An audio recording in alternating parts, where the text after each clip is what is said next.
there, and welcome to New Life Church. We're glad you can join us.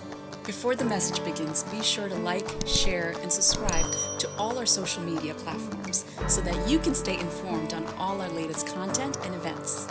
If you feel led to invest in the ministry, please visit our website, newlifelancaster.org/give. Thank you again, and God bless. It's kind of funny because last night I was trying to get a hold of Kayla because I wanted her to sing Goodness of God, but we didn't connect last night. So when she came in, I'm like, Kayla, what are you singing tonight? And she told me that. I was like, yes, because there's a phrase in there that has been going over and over in my mind for probably about the past month or so. And then as we've been going through the book of Psalm, the same word keeps popping out to me: faithfulness. How many of you guys have experienced the faithfulness of God? If you just take a moment and think about it, the faithfulness of God. I have been married to a carpenter for 31, 32 years. Oh man, I always forget if it's 31, 32 years, somewhere around there. I've been married to Chris for that many years, over 30 years. I know that for sure. And being married to a carpenter, I hear many stories. So I have learned about tools, I have learned about buildings, I have learned about windows. Now, don't ask me any questions because I can't answer them, but I promise you I have listened to him and I have learned a few things over the years of being married to him. But one of the things that he has talked about over and over again is the foundation of a building. How important a foundation is. It's important that a foundation is strong. It's important to the integrity of the building itself. If the foundation is unsure, if it's compromised, then there's going to be a problem at some point in time down the road with that building. It may not immediately have an issue, but if there is a problem with the foundation, at some point in time, there's going to be a crack, there's going to be an issue, there's going to be a separation, there's going to be a weakness. And in some cases, we've seen where actually buildings have fallen because the foundation has not been secure or what was needed for that building to stand the test of time. Because you see, when you have a foundation, you want to make sure that it's not just for the moment. You don't want it to be like, oh, I built this building, here's the foundation, everything's good. And it's not just a moment thing. That foundation needs to last the entire lifetime of the building. So you want to make sure that that foundation can stand the elements, can stand the storms, can stand time, can stand pressure. So the materials that go into building a foundation are important. They have to be proven. They have to be the right ones. They have to be ones that function properly in order for that building to be firm upon the foundation. So foundations are important. But as I was thinking about this, and what God laid on my heart is that just as in the natural, a foundation is important, in our spiritual lives, it is important to have the right foundation.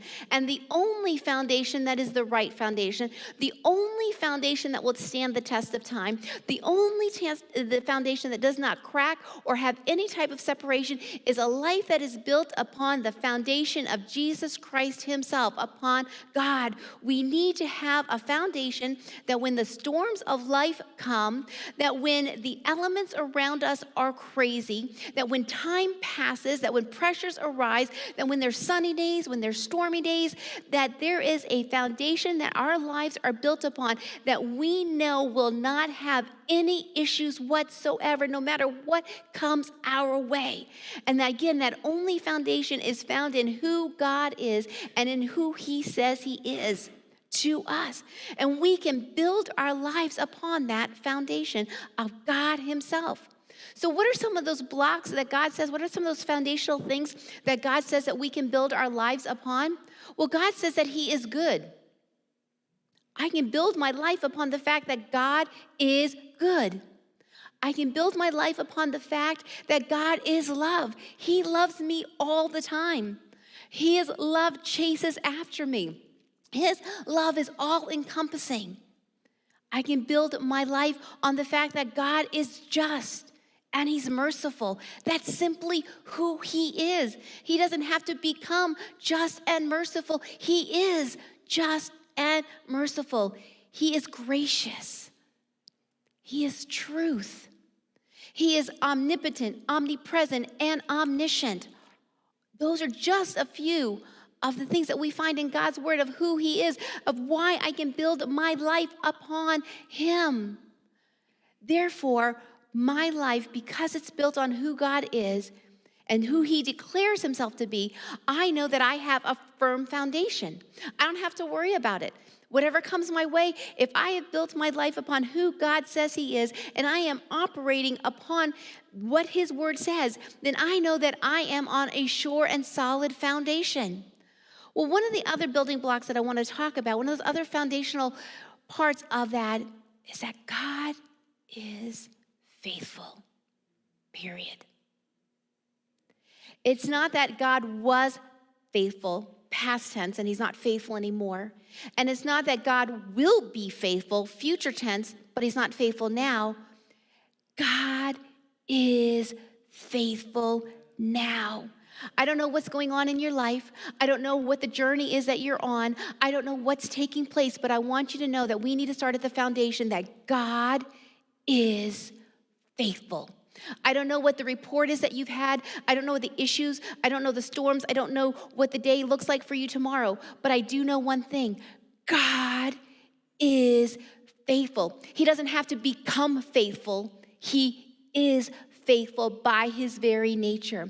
We're going to go to Psalm chapter 100, verse 5. And it says this, the psalmist writes this, "For the Lord is good. His unfailing love continues forever, and his faithfulness continues to each generation." And that was the part that got me. His faithfulness continues. It doesn't stop. His faithfulness continues to each generation. Faithfulness. What are we talking about when we say faithfulness, when we're referring to God? Faithfulness, trustworthiness. I can trust God all the time. Constant, consistent. That's who God is. Reliable, stable, dependable, unchanging. God is faithful. None of us are faithful all the time. We've all made mistakes. None of us can boast and say, yeah, I am faithful all the time. But I tell you this, God has been, is, and will forever be faithful 100% of the time. We make mistakes. We break promises. We don't follow through on our word. Yet there has never been a time that God has broken a promise. There has never been a time that he did not follow through with his promises. There has never been a time that God has made a mistake. He was, he is, and he will forever be faithful. Simply put, it's who God is.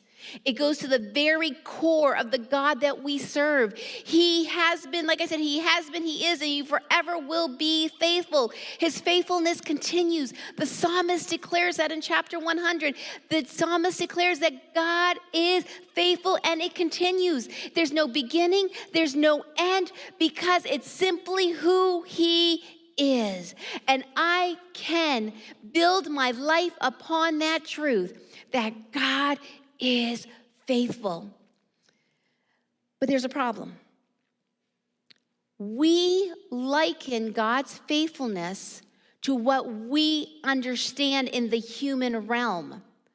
I am sure if I were to ask you, have you ever been let down? Has someone ever broken a promise? Has there been someone in your life that didn't follow through with what they said and you couldn't trust them to be faithful? Because you know what? We can only take this word at times and wrap our mind around what we've experienced with the word and the way that it's impacted our lives. And it's not always been a positive way. So when we take the word faithfulness, we start thinking about, yeah, that person wasn't faithful. Yeah, that person, you know what? They didn't follow through. God, you're faithful?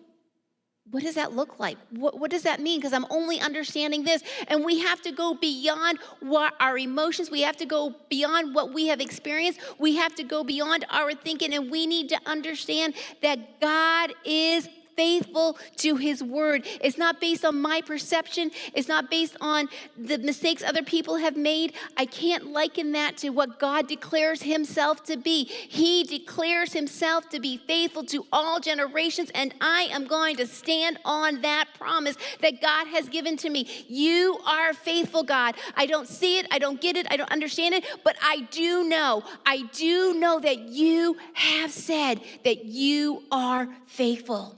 So we need to understand this as an important part of our foundation, because God's faithfulness is not based on it's not based on me. God's faithfulness is not based on my timetable. God's faithfulness is not based on my understanding. It's not based on my wishes. It's not based on my wants. It's not based on my needs. It's not based on my feelings, my emotions, my perception. It is not based on me or what I think, because that was a whole lot of my and a whole lot of me. And sometimes that's what faithfulness comes down to. We base it on me and my. If I get my way, God, you're faithful. If you do what I say, you're faithful. But no, guys, that's not what God is saying. God is saying he is faithful, period. Even when I don't get my way, God remains faithful, period. And because of this truth, and it's a sure thing in my life, again, Psalm 100, verse 5, for the Lord is good, his unfailing love continues forever, and his faithfulness continues to each generation. It has not stopped. It continues. So for just a few moments, as we look at this word faithfulness, I want us to continue in the Old Testament, but I want us to go all the way back to the book of Genesis. And I want us to look at someone that if you've been in church for a long time, or if you grew up in Sunday school, you've heard of these two people, Abraham and Sarah. And we read about their story in the book of Genesis and talk about having to learn what God's faithfulness meant. I mean, just read through their account and we realize that there was a lot of hills and valleys in their lives. There was triumphs, there was frustrations, there were ups, there were downs, there was confusion, there was understanding. And yet through their journey, I believe that Abraham and Sarah somehow knew that God was faithful, that his faithfulness resonated within their spirit, that whatever came their way, they knew that down deep that they could trust in a faithful God. Now, I'm not going to go through the whole story of Abraham and Sarah because that would take a very long time. But just to kind of recap some of the parts of their story, I'm not going to hit every part. But in Genesis chapter 12, God calls Abraham to leave everything that he knows and go to a place where God is leading. God doesn't tell him where he's taking him. He says, Abraham, I want you to leave. So what does Abraham do? He trusts in the faithfulness of God, and he gets up and he moves. I'm not sure that I would be so quick to do that, but Abraham was. Packs everything up and he goes. Genesis 13, Abraham and his nephew have to separate due to a family conflict. Genesis 15, God reminds Abraham of the covenant that he's made with him. Genesis 16, Abraham and Sarah tried to make everything work on their own. They come up with their plan. They haven't had a son yet. God's promised them a son. They don't get it, so they try to do things on their own. We all know the story that it doesn't work out very well, and there becomes problems. Genesis 18, God confirms his promise once again to Abraham. Genesis 21, here we go. God finally fulfills his promise. But as we look at the fulfillment of God's promise, there are some questions that arise that I'm sure that they were thinking, and maybe not, but there are questions that I started thinking about. And there are questions that I ponder in my own life. As I think about the story and then I think about my journey, does it mean that God wasn't faithful because it took so long? Does it mean that God was not faithful to keep his word and fulfill the promise earlier in their lives? Is God's faithfulness dependent upon what I understand and perceive? Does God's faithfulness keep me from pain and hurt and difficulties? Do I only experience God's faithfulness at the end of the journey? And those are questions that started to go over in my mind as I was looking at this and then thinking about my life. And when we go to Genesis chapter 2 and we keep looking at this, we see that Abraham is now 100, Sarah is now 90, and guess what? God fulfills his promise. They are now holding their baby boy. They are holding Isaac, the promise. And what joy, what surprise, what emotion. Who would have thought that they would have been this age having the promised child? And it was probably easy to rejoice at this moment in the faithfulness of God, because now they have their son. Sure, God's faithful. I have the answer now. But was God faithful the whole time?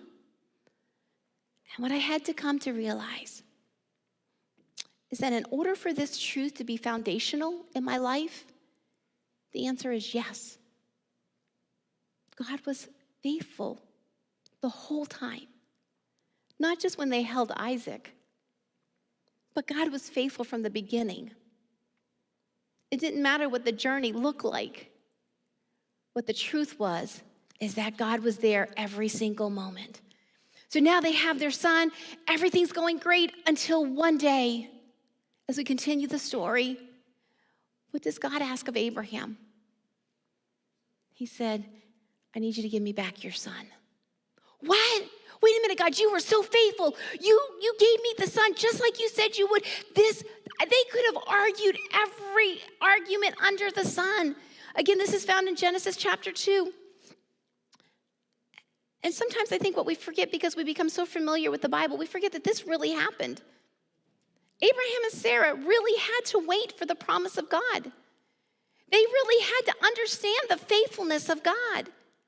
They really had their son. And then God really did say to Abraham, now give him back to me. Abraham now begins another life journey. But you know what? When God called him the first time for the journey, Abraham didn't know where he was going. So he had to understand God's faithfulness in what he didn't know. This time, Abraham knows where he's going. God says to him, Abraham, this is a journey you're going to take now.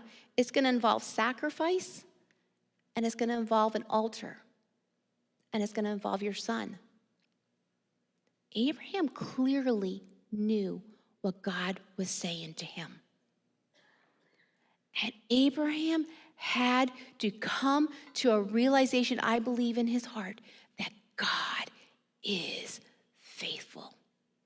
When I don't know where he's leading me, and when I do know where he's leading me, it's the same God, and the same foundation of his faithfulness is evident and is there. And as I was reading the story again today, what really hit me, if we go to Genesis chapter 22, and we read his response. God calls him to do this. The next morning, I don't see Abraham arguing with God. Whoa, God, I don't get this one. You know, you came through for me, but what are you doing now? Abraham doesn't question God's leading. He doesn't question what God's asking. The next morning, he got up early. I think I'd have been dragging my feet. Not Abraham. Again, I have to believe that somewhere deep within Abraham, it resonated in his spirit that God is faithful. God, I don't understand this journey. I don't know why you're asking me to do this, but I do know that I know that you are faithful and that you go before me. So not only did he get up early, he chopped the wood. He chopped the wood for the fire, and he set out. Talk about trusting God. He chops the wood for the fire to be used for the sacrifice. How do I know that Abraham trusted in God and had experienced God's faithfulness? Verse 8, Abraham says, God will provide a sheep for the burnt, verse 5, the boy and I will travel a little farther. We will worship there and we will come right back. He didn't know the end of the story. You and I read the end of the story. We know what happens. Abraham didn't know the end of the story. He just knew that God was faithful, and he could stand and he could say, I don't know what's going to happen, but we both are coming back. And then when his son asked him, he says this, God will provide a sheep for the burnt offering, my son. And they both walked together. Talk about confidence in the faithfulness of God. It's right here as we look at the story of Abraham. Abraham believed God. He believed God would provide. He believed that they would both come back. His foundation in God was so sure. He knew who God was. He knew that God could be fully trusted. He knew that God was faithful, and no matter what, he knew that that journey ahead of him, he could trust God with every single step. Thought about that. The steps that Abraham took with his son. It wasn't a quick journey. It wasn't like, oh, we're just going to go over to the next town. No, they journeyed. But I believe that with every step towards the altar, that every step that Abraham took as he walked, he just knew God was faithful. Every step. It wasn't, I would have had a whole lot of questions going in my mind, and maybe he did. But I believe that he could do it because above the questions and above all that was unsure, he knew who his God was. His God had been faithful when he called him out of the land and had called him to the promised land. God had been faithful back then. I believe he could have remembered. Yeah, God, you were faithful here. You were faithful there. You were faithful here. I know that as I take this journey, you are going to be faithful. And with each and every step that he took, think about it. He was taking steps towards a sacrifice. How many of us run from sacrifice? How many of us run when God says, I want you to sacrifice this in your life? We're like, oh, yep, going that way. Like Jonah, we want to go the other way. Not Abraham. Every single step he took him closer to the unknown, took him closer to the altar, took him closer to the sacrifice, but strengthened his trust and his resolve in who God was in his life. God was faithful. God is faithful. And I want to challenge you today. That's how we need to move. We need to move believing in the faithfulness of God Almighty. We need to move. We don't understand the journey. We don't get the journey. We don't know where the journey is going to take us, but we do know this as our foundation. God is faithful, period. There's no contingency. There's no plan B. There's no other things that's tacked onto that. God says in his word, you can trust me. Why? Because I am faithful. And folks, that's what God is saying to you today. I don't know each one of your stories. I don't know what's been in the past. I don't know what's in the future, and I don't know what you're facing tomorrow, but I can tell you this right now. When you build your life upon God himself, he promises to be faithful, and he cannot lie. He cannot change his mind. He does not go back on his word. If he says he is faithful, you can stake your life on that. He is faithful.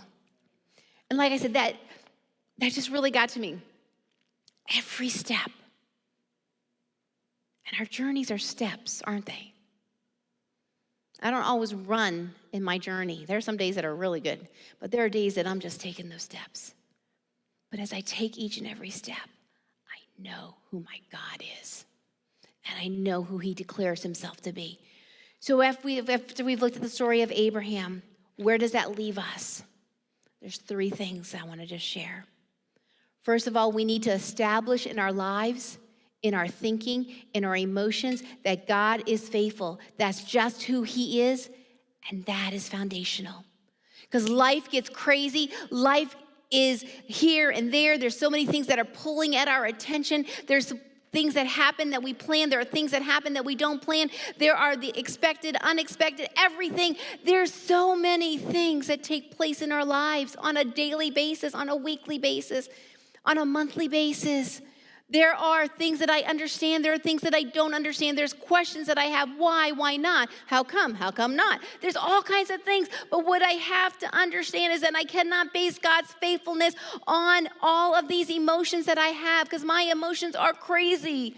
Ask my husband. It's just like my emotions, I can be up and down and all around. And yet, sometimes I take that and I'm like, God, I'm feeling good. We got this. You're faithful. And on the days that I'm not feeling so good, I'm like, God, where are you? You promised to be faithful. Now my emotions cannot rule me. I need to understand, because if my life is built upon my emotions, that's a horrible foundation, because I know that's not going to work well at all. But when my life is built on the fact that God is faithful, not based on me, but based on who he is. And because he does not and cannot change, he is still faithful, just like he was faithful to Abraham. As Abraham took that journey, God is faithful to me as I take my journey. God is faithful to you as you take your journey. He is not wishy-washy. He's not unstable. He's not a shaky ground to have our life built upon. The very nature of who God is unchanging. There's a theological word for it. It's called immutable, simply meaning that God cannot and will not change. The same God who was faithful over 2,000 years ago, the same God who was faithful over 200 years ago, the same God who was faithful over 20 years ago, the same God who was faithful 2 years ago is the very same God that we serve today. And because he does not change, because he cannot change, because his very nature is that he is faithful, he remains steadfast. He remains the same. And just like Abraham could trust God, you too, I can trust God, because we're trusting the same God, because he has not changed. So simply put, we need to establish in our lives, in our thinking. Sometimes there's a battle in our thinking. Is he not? Is he not? Is he for me? Is he not for me? Is he faithful? Is he good? Put it all to rest. When the enemy comes in and makes you question it, put it to rest, because God's word says he is. And who he says he is exactly true. He is faithful. I need to recognize that God's faithfulness is not always what I expect or what I think it should look like. Let's be honest, many times in our lives, we equate God's faithfulness with me getting my way. If he answers my prayer, God, you're faithful. But what about when he doesn't answer my prayer right away? Or when life is easy and I'm on that roller coaster ride and I'm on the downhill and things are going really good, I forget there's an uphill. Is God still faithful then? We need to understand that God's faithfulness is not always the way I think it should look or the way that I expect it should be. So many times we think, if God is faithful, then why me? Why me? God, where are you? Why me? If you're faithful, how come? And when the trials and the tests come, we begin to question that foundation of who God is. But that's where we have to know that God is faithful. Not trying to rationalize it in the middle of the storm, but going into the storm. I already know who God is in my life. I've experienced his faithfulness. Sometimes, folks, you need to stop and start remembering.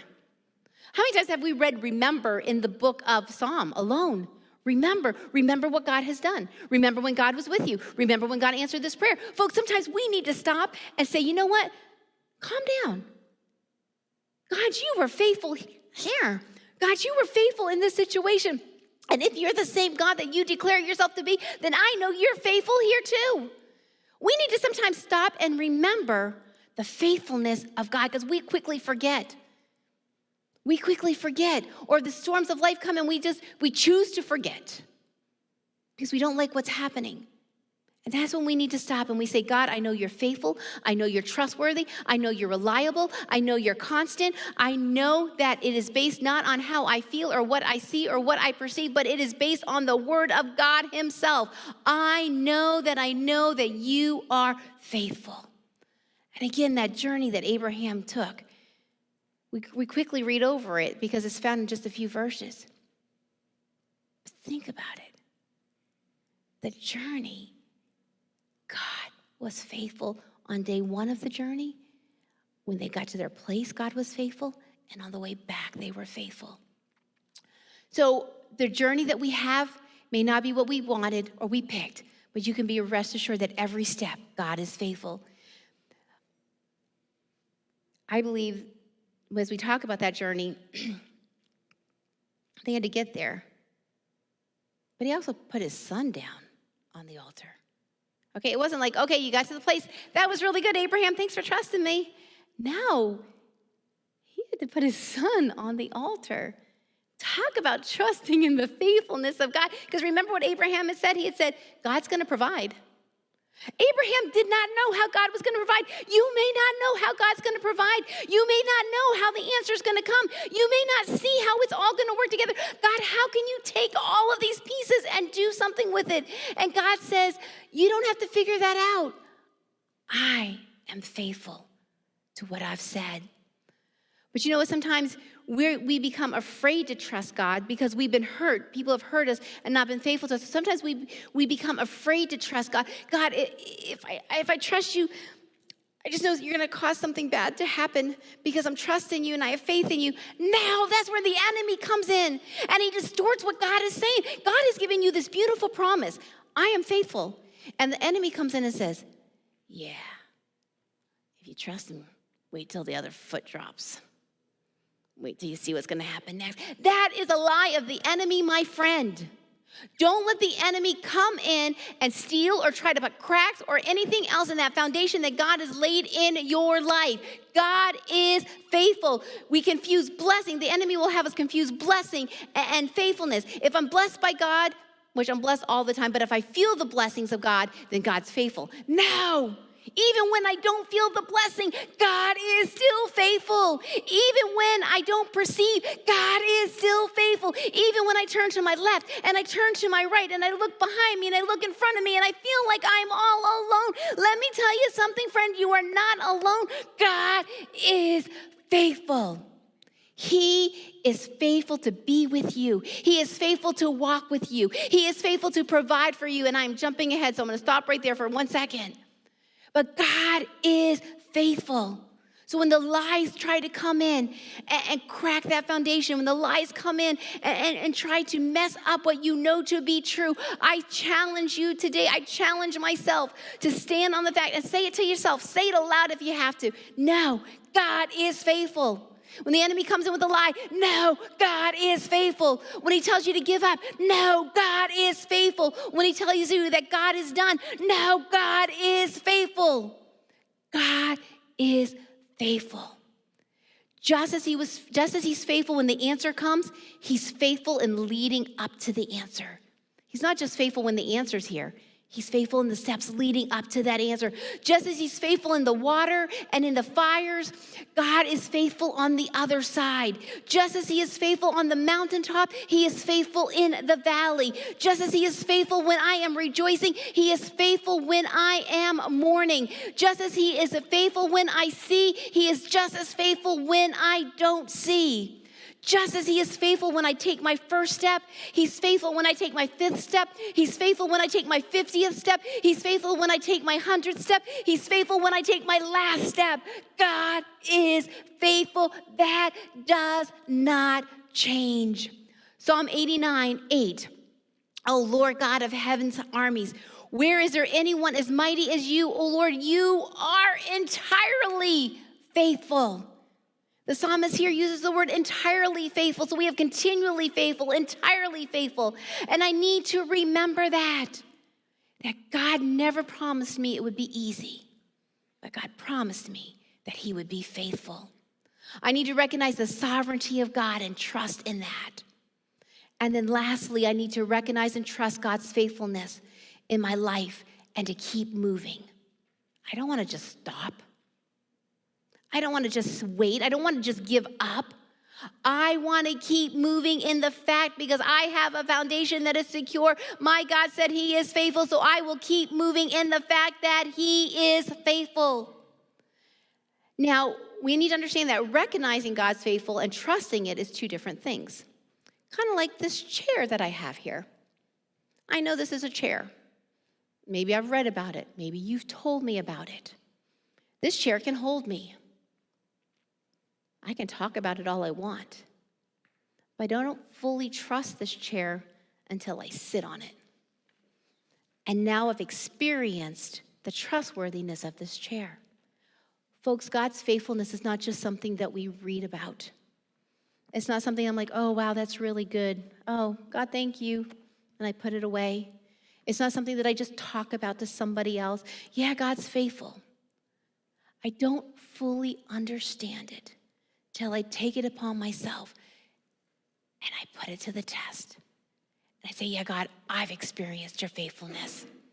I haven't just read about it. I haven't just talked about it, but I know who you are.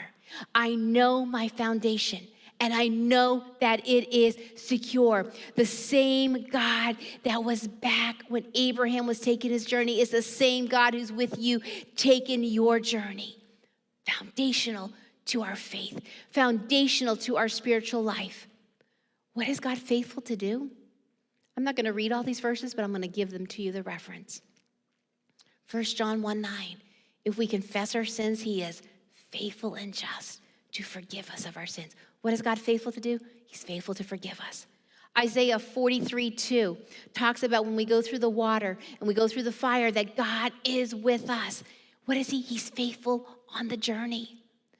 Philippians 1:6, he's faithful to complete what he has started.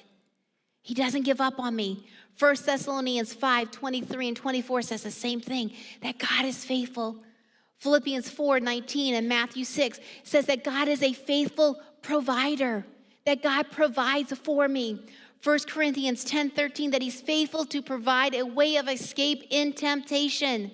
That when I am tempted, God is faithful to be there with me and provide a way out.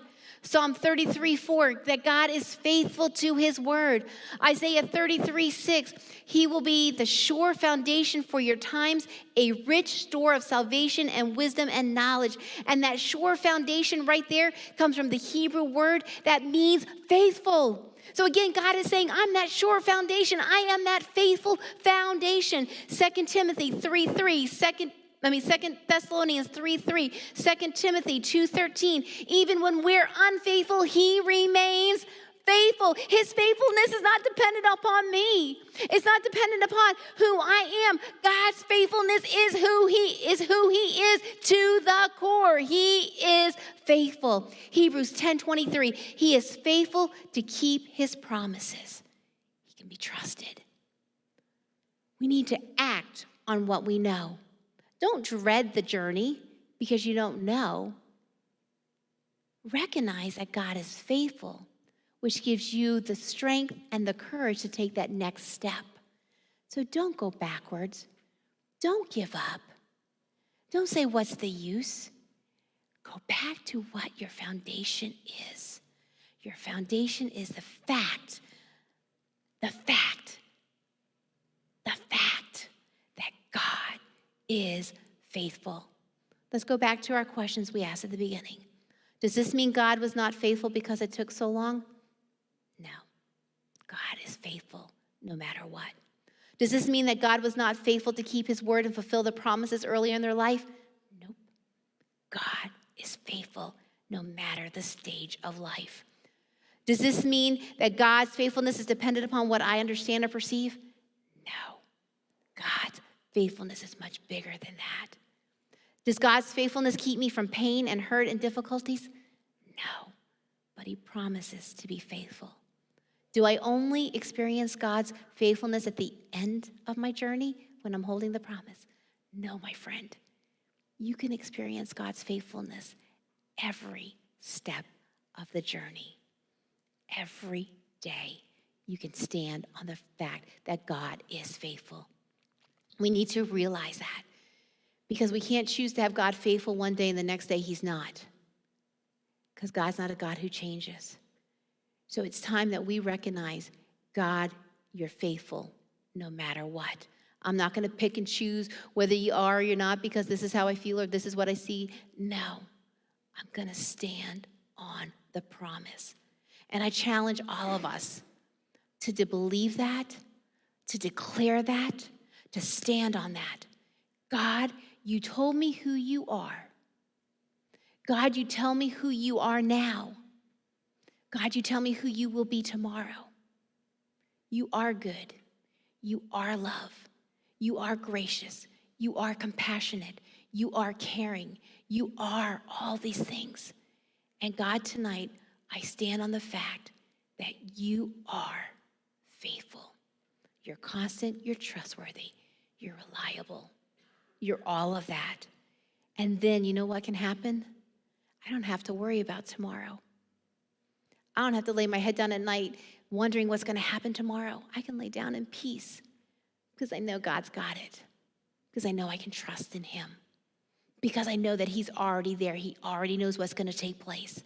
I don't have to fear tomorrow because I know that my God is faithful.